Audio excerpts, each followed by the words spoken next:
এইভাবে পনির রেসিপি একবার বানিয়ে দেখুন, এটি খেতে অসাধারণ স্বাদের হয়। হ্যালো ফ্রেন্ডস, মাদার কুক চ্যানেলে সবাইকে স্বাগত। আজকে আমি আপনাদের সাথে শেয়ার করব ধাবা স্টাইল পনির রেসিপি। খুব সহজ, সিম্পল, চটপট এটি বানিয়ে ফেলতে পারেন লাঞ্চ কিংবা ডিনারে। লাঞ্চে যে কোনো রকম রাইসের সাথেও সার্ভ করতে পারেন, আর ডিনারে রুটি, পরোটা, নান সবের সাথেই এই রেসিপিটি সার্ভ করতে পারেন। এটি খেতে দুর্দান্ত স্বাদের হয়। তো দেরি না করে চটপট এই রেসিপিটি বানিয়ে ফেলুন। পনিরের রেসিপিটি বানাবার জন্য এখানে আমি 300 গ্রাম পনির নিয়ে নিয়েছি। তো পনিরটাকে আমি পিস পিস করে প্রথমে কেটে নেব। প্রথমে আমি এইভাবে পিস পিস করে কেটে নিলাম। এবার আমি টুকরো টুকরো করে কেটে নেব।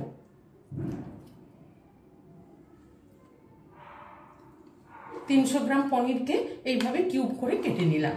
আর এখানে নিয়ে নিয়েছি দুটো মিডিয়াম সাইজের টমেটো। টমেটোটাকে কেটে নিয়েছি, তবে টমেটোটাকে আমি মিক্সিতে ঘুরিয়ে পিউরি বানিয়ে নেব। গ্যাসে একটা ফ্রাই প্যান চাপিয়ে এখানে আমি দিয়ে দেবো কিছুটা রিফাইন্ড অয়েল। রিফাইন্ড তেল দিয়ে গরম করে নিলাম। এবার এখানে নিয়ে নিয়েছি দুটো মিডিয়াম সাইজের পেঁয়াজ। পেঁয়াজটাকে আমি এইভাবে স্লাইস করে কেটে রেখেছি। তো পেঁয়াজটাকে আমি ভেজে নেব, সেই জন্য এই ফ্রাই প্যানের মধ্যে পেঁয়াজটা দিয়ে দিলাম। পেঁয়াজটাকে বেরেস্তার মতো ব্রাউন করে ভেজে নেব। পেঁয়াজটাকে ব্রাউন করে ভেজে নিলাম। এবার পেঁয়াজটাকে উঠিয়ে নেব। পেঁয়াজটাকে উঠিয়ে নিলাম। এবার এই তেলের মধ্যে দিয়ে দেব কিছুটা রসুন নিয়ে নিয়েছি, আর 1/2 ইঞ্চি আদা নিয়ে নিয়েছি। এই আদা রসুনটাকে আমি একটু ভেজে নেব। আর দুটো চেরা কাঁচা লঙ্কা নিয়ে নিলাম। নিয়ে এইগুলোকে আমি একটু তেলে ব্রাউন করে ভেজে নেব। ভালো করে ভেজে নিলাম। এবার এইগুলোকে উঠিয়ে নেব।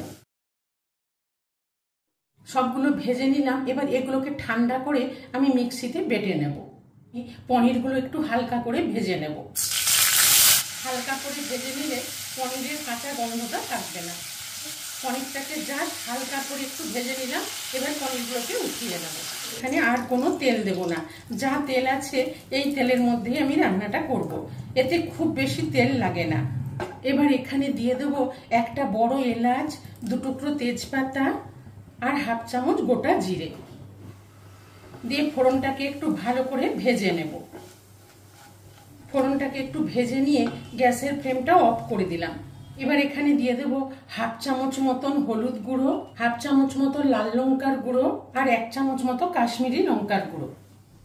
তো এই গরম তেলের মধ্যে আমি লঙ্কার গুঁড়ো আর হলুদ গুঁড়োটাকে একটু ভেজে নেব।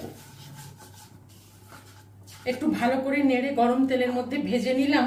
এবার এখানে যে দুটো টমেটো আমি পিউরি করে রেখেছি, এই টমেটো বাটাটা দিয়ে দিলাম। এই টমেটো বাটাটা দিয়ে গ্যাসের ফ্লেমটা অন করে দিয়ে টমেটো পিউরিটা ভালো করে কষিয়ে নেব। আমি একটু ঢেকে ভালো করে কষিয়ে নেব। এবার ঢাকাটা খুলে একটু দেখে নেব কত সুন্দর কষানো হয়ে গেছে, তেল বেরিয়ে গেছে। ভালো করে কষিয়ে নিলাম।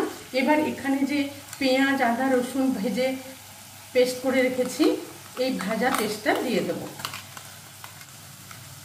পেঁয়াজ, আদা, রসুনের পেস্টটা দিয়ে দিলাম।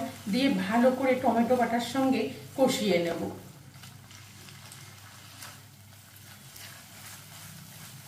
ভালো করে মিশিয়ে নিলাম। এবার এখানে দিয়ে দেবো ছোট চামচের 1 চামচ ধনের গুঁড়ো, আর ছোট চামচের 1/2 চামচ জিরের গুঁড়ো, আর দিয়ে দেবো ছোট চামচের 1 চামচ গরম মশলার গুঁড়ো। দিয়ে ভালো করে মশলার সাথে মিশিয়ে নেব। গুঁড়ো মশলাটা দিয়ে ভালো করে মিশিয়ে নিলাম। এবার এখানে মিক্সির বাটি ধোয়া একটু জল দিয়ে দিলাম। ভালো করে নেড়ে মিশিয়ে নিলাম। এবার মশলাটাকে ঢেকে ভালো করে কষিয়ে নেব।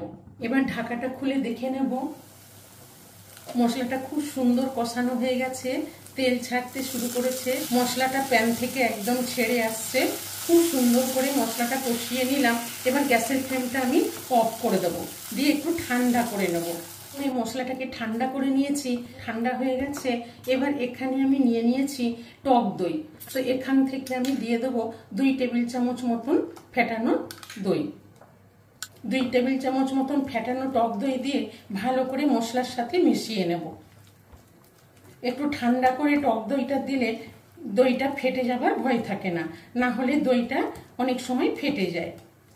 তো দইটা দিয়ে ভালো করে নেড়ে মিশিয়ে নিলাম। এবার গ্যাসের ফ্লেমটা অন করে ভালো করে কষিয়ে নেব।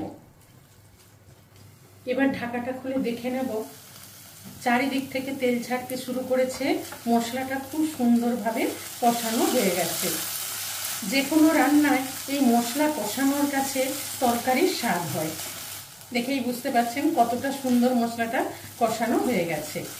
এবার আমি এখানে দিয়ে দেব বাটি ধোয়া জল, দিয়ে ভালো করে নেড়ে মিশিয়ে নেব। এবার এখানে আমি পরিমাণ মতন গ্রেভি জল দিয়ে দিলাম। এখানে আমি আরো 1 বাটি মতন জল দিয়ে দিলাম।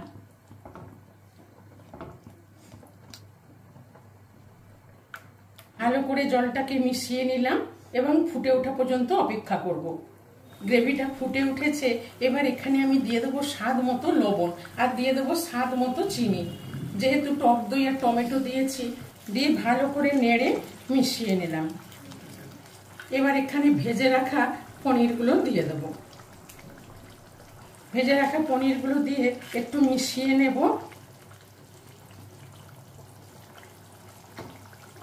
আর এই সময় এখানে দিয়ে দেবো 2-3টে চেরা কাঁচা লঙ্কা দিয়ে এবার গ্যাসের ফ্লেমটা লো টু মিডিয়ামে রেখে 5 মিনিট মতন ফুটিয়ে নেব। পনির দিয়ে 5 মিনিট মতন ভালো করে ফুটিয়ে নিলাম। এবার ঢাকা খুলে দেখে নেব। দেখেই বুঝতে পারছেন কতটা লোভনীয় হয়েছে এই পনির রেসিপি। এই রেসিপিটি ভালো লাগলে মাদার কুক চ্যানেলটিকে লাইক, শেয়ার এবং সাবস্ক্রাইব করার অনুরোধ রইল।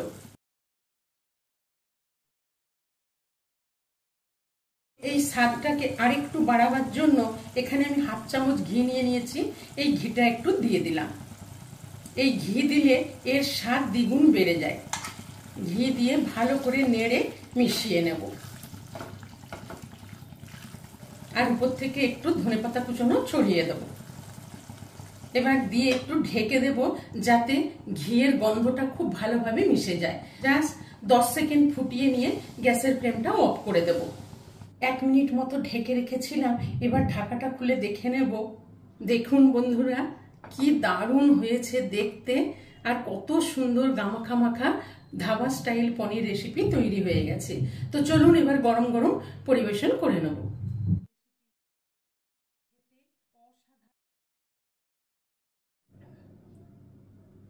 দেখেই বুঝতে পাচ্ছেন কতটা লোভনীয় হয়েছে একদম গ্রেভিওয়ালা ধাবা স্টাইল পনির রেসিপি।